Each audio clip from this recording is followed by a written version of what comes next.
Mobile ચોરાઈ કે ખોવાઈ જાય તો કેટલું નુકસાન થાય?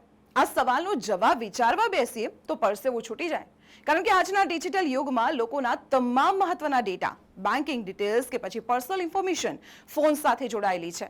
અને જો ફોન કોઈ ખોટી વ્યક્તિના હાથમાં આવી જાય તો ખૂબ જ મોટું નુકસાન થઈ શકે છે. ત્યારે આ નુકસાનથી જો બચવું છે તો ફટાફટ એક કામ હું જણાવવા જઈ રહી છું તે કરી લેજો.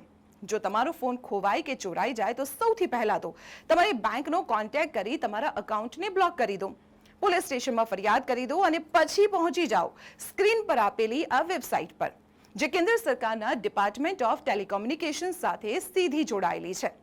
અહીં તમને નીચે બ્લોક સ્ટોલન ઓર લોસ્ટ મોબાઈલ ઓપ્શન જોવા મળશે. તેના પર તમારે ક્લિક કરવાનું છે.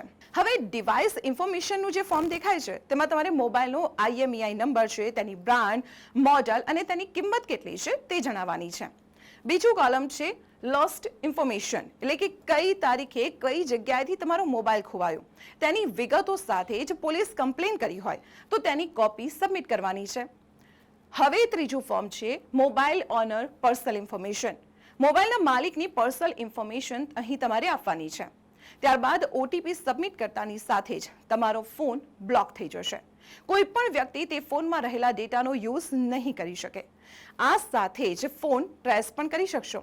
તમે જેવી કમ્પ્લેન કરશો આ સાથે તમને કમ્પ્લેન નંબર આપવામાં આવશે, જેનાથી તમે તમારી કમ્પ્લેનનું સ્ટેટસ ચેક કરી શકશો.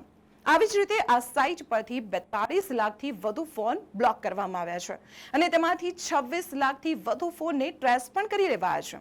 તમને તમારો મોબાઈલ પાછો મળી જાય પછી તમે આ જ સાઇટ પર જઈને ફોનને અનબ્લોક પણ કરી શકો છો. તો છે ને તમારા કામની વાત.